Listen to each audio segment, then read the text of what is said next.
Hello mga kasari, magandang araw po sa ating lahat. Ayan, medyo maganda po ngayon ang panahon, no? Kahapon, medyo maulan dito. Pabugso-bugso, tapos medyo hindi masyadong magandang bentahan kahapon. Ngayon, sana maging magandang bentahan natin. At eto nga pala mga kasari, no? Maganda ang panahon, pero maganda rin ang usad ng presyohan ng ating itlog. So, mga kasari, yung itlog natin pataas na pataas talaga, no?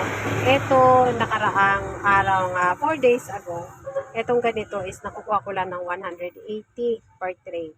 So ngayon, itong malaki na to, ito same size pa rin, small, medium, 200 per tray na kami dito sa Iloilo City mga kasari. So dahil nag 200 per tray siya, so dinamihan ko na. At ito yung unang batch na pinabili ko at saka sinabi kasi ng aking supplier ng itlog, natataas pa raw si itlog.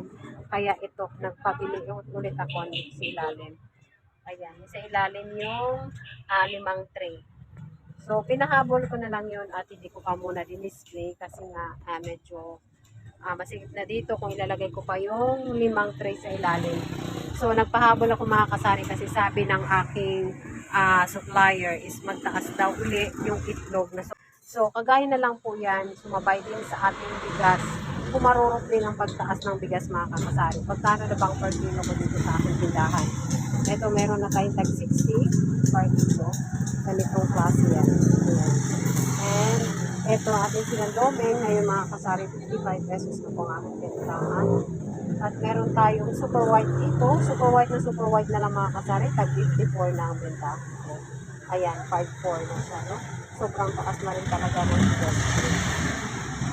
So, kahit na mataas ang bigas mga kasari, napapansin ko yung ibang mga katabi kong mga tindahan, yung nadadaanan namin, humihinto na sila sa pagbenta ng bigas. So, makikita ko ang kanilang sari-sari store, wala na silang rice na binibenta. So, nawalan sila ng pag-asa.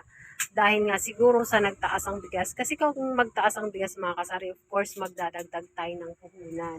So kung yung tindahan mo ay maliit lang at medyo kapos-kapos ka pa ng puhunan, so talagang ma-set aside natin ang puhunan ng bigas. Hindi na tayo makakabili, hindi na tayo makakaroling.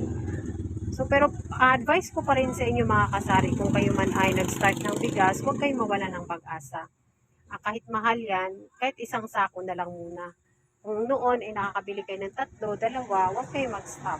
Magbenta pa rin kayo kahit isang sako lang, isang klase ng bigas. Kasi ang bigas naman ay kahit mahal yan, binibili pa rin ni customer yan. Kahit magkano pa yung presyo mo dyan, bibili at bibili pa rin ni customer. So, na ano lang ako mga kasari, kumbaga apektado talaga tayo mga sari-sari store owner, yung tayo mga negosyante, apektado tayo kung masyadong tataas yung mga presyo ng ating mga paninda. So, kagaya na lang yan, yung mga ibang sari-sari store na hindi na sila nakakapagbenta ng bigas. Pero ako, sinisigurado kung meron pa rin akong stocks. So, dito nga mga kasari, ito na lang yung stocks ko. Meron tayong Hasmin chip dyan na Master Chef na Hasmin. Isang na lang sako dyan. Meron tayong Dinurado. May dinurado pa ako dun sa ilalim. So, yung dinurado na yan is ating sinandoming. So, bentahan ko dyan at 55. Tapos, meron pa tayong mga ibang klase ang puro blue na yan. At meron tayong delivery maya-maya kasi nag-order na naman tayo sa ating supplier. So, kahit mataas sa supplier, panatilihin pa rin natin na meron tayong stocks. Kasi kahit mataas yan, ang aking tips sa inyo, kahit mataas o mahal ang ating mga paninda, mabibenta pa rin yan mga kasari kasi yun ang basic natin na sinasaing araw-araw, no? So, hindi tayo mawala ng pag-asa. So, kaya ako nag-vlog ngayon mga kasari kasi nga sobrang taas ng itlog, sumabay yung ating bigas, tapos nakita ko yung iba ko mga kasari-sari store owner na hindi na sila nagbebenta. Makikita mo na lang mostly sa kanilang tindahan is yung mga chichirias na lang, tapos mga kakaunting mga dilatas, kasi nga lahat-lahat naman ngayon kasi mga kasari, mga kaibigan, mga kasari ko dyan, lahat kasi ng ating mga paninda ay talagang nagtaas na, no? So hindi lang ako nag-update sa inyo mga presyohan sa mga paninda kasi every now and then nagmo-move ang presyohan ng ating mga paninda. Kaya inaano ko na lang is yung option ko na lang is yung bibili na lang ako per box. Kagaya ng itong aking mga sardinas na ito. Ito. Itong pula ko at saka green is meron yan tayong for box na supplier. So kung kumukonte yung ating mga displays dyan, kagaya niyang konti na lang. So dito na lang ako huhugot. Kukuha na lang ako dito sa ilalim. Kasi ito ay meron pa yung mga yan. So pati sa ilalim is yung pula yan.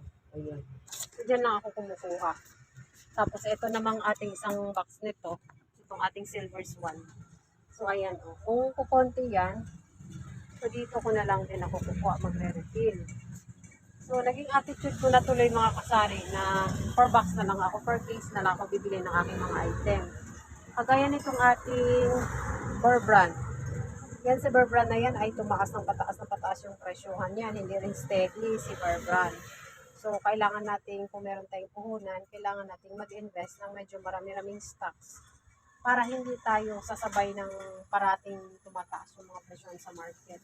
So yun yung aking tips and idea sa inyo mga kasari para hindi tayo mawala ng paninda at hindi tayo maitulad sa iba ng mga sari-sari store na nawala na nagma-minus ng mga paninda sa tindahan. What I'm saying is nagma-minus is nagtatanggal ng mga stocks ng mga paninda.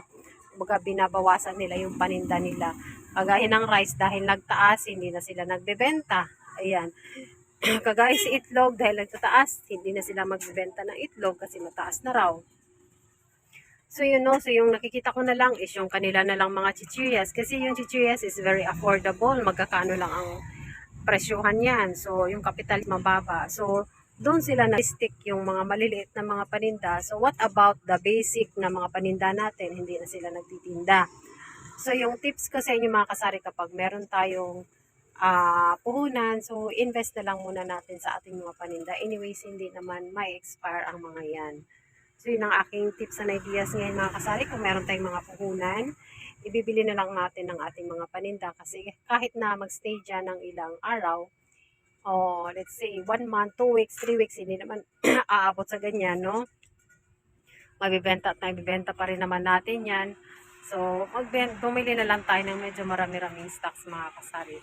Kasi kung konti lang ang bilhin natin, pagbili natin ulit, mataas na naman. So, mahirap. Kaya,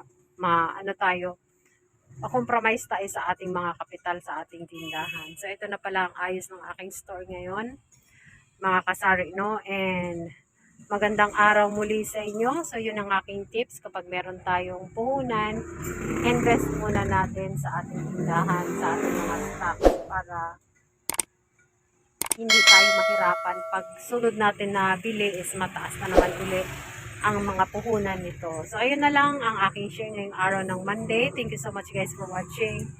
God bless everyone.